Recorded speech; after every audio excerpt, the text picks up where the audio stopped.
샬롬, 좋은 아침입니다. 서처원 목사입니다. 다시 새로운 한 주가 시작되었습니다. 어제의 주일이 여러분에게 쉼의 시간이었길 기원합니다. 지난 금요일에 나눈 말씀에서 갈라디아서 1장이 끝났습니다. 오늘부터 2장의 말씀을 나눌 텐데 우리가 갈라디아서를 처음 시작할 때 이런 말씀을 드렸거든요. 말씀을 나누는 방식은 매 장이 시작될 때마다 그 장의 1절부터 끝절까지를 먼저 읽고 그리고 그 다음 날부터 그 장의 본문을 잘게 나눠서 살펴보려고 합니다. 라고 말씀을 드렸습니다. 오늘부터 갈라디아서 2장이 시작됩니다. 그래서 우리의 계획대로 먼저 2장 1절로 21절 끝절까지를 읽도록 하겠습니다. 함께 읽겠습니다. 14년 후에 내가 바나바와 함께 디도를 데리고 다시 예루살렘에 올라갔나니 계시를 따라 올라가 내가 이방 가운데서 전파하는 복음을 그들에게 제시하되 유력한 자들에게 사사로이 한 것은 내가 다름질하는 것이나 다름질한 것이 헛되지 않게 하려 함이라. 그러나 나와 함께 있는 헬라인 디도까지도 억지로 할례를 받게 하지 아니하였으니 이는 가만히 들어온 거짓 형제들 때문이라.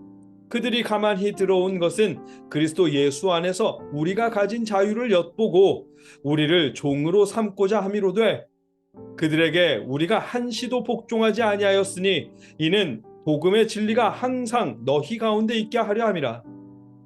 유력하다는 이들 중에 본래 어떤 이들이든지 내게 상관이 없으며 하나님은 사람을 외모로 취하지 아니하시나니 저 유력한 이들은 내게 의무를 더하여 준 것이 없고 도리어 그들은 내가 무할례자에게 복음 전함을 맡은 것이 베드로가 할례자에게 맡음과 같은 것을 보았고 베드로에게 역사하사 그를 할례자의 사도로 삼으신 이가 또한 내게 역사하사 나를 이방인의 사도로 삼으셨느니라.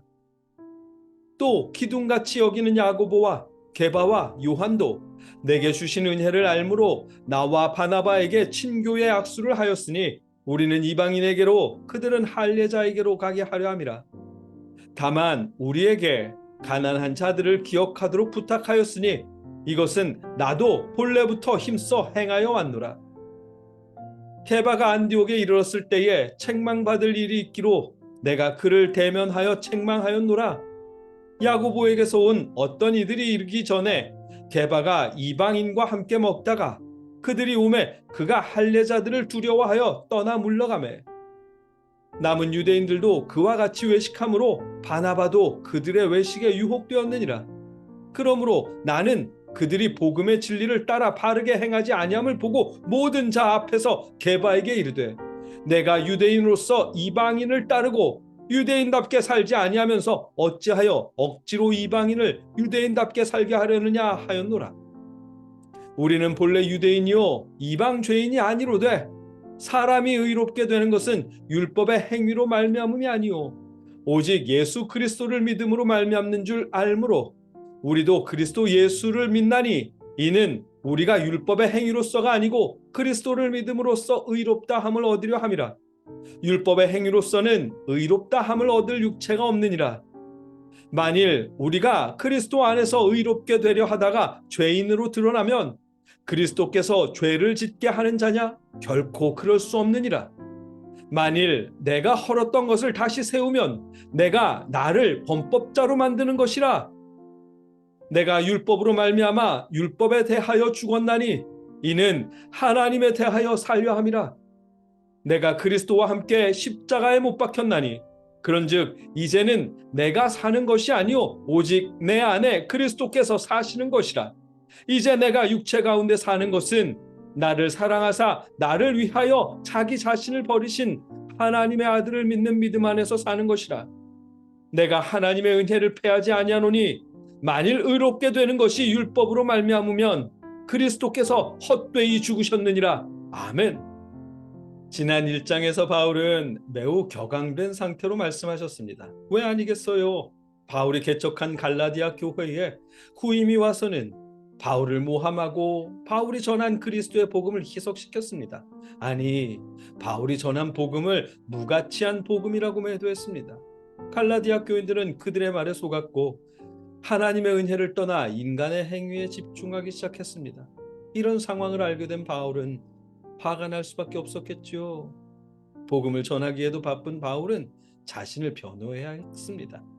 자신은 어려서부터 헬라인이 아니라 어려서부터 율법을 배우고 자란 뼛속까지 유대교 신자였다고, 또 자신은 베드로의 제자가 아니라고, 사도들과 아무런 관계가 없었다며 밝혀야 했습니다. 바울은 그 사실을 증명하기 위해 다메섹에서 예수를 만난 후 자신이 어떻게 살아왔는지 그 과거의 행적을 낱낱이 밝혀야 했습니다. 1장의 후반부와 2장의 전반부는 그런 내용입니다. 아울러 바울은 그리스도의 복음, 은혜의 복음을 갈라디아 교인들에게 다시 가르쳐야 했습니다.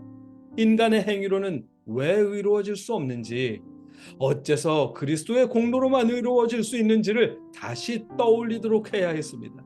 그러기 위해 할례와 율법을 강조하는 사람들의 주장을 논박했습니다.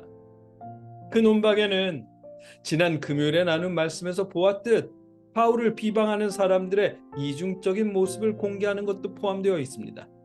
바울 때문에 하나님께 영광을 돌리는 그들의 모습과, 돌아서서는 바울을 모함하며 거짓 소문을 퍼뜨리는 그들의 이중성을 공개했습니다.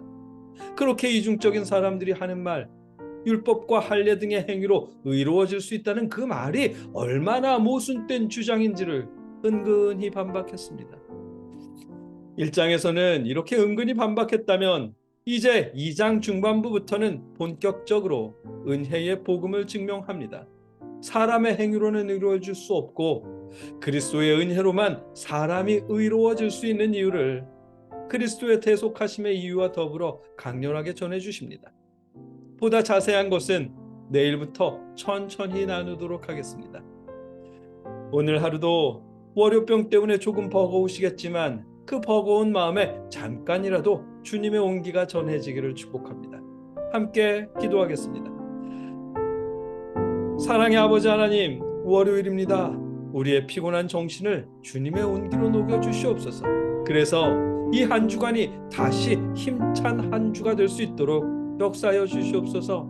감사합니다. 주님, 예수님의 이름으로 기도드립니다. 아멘.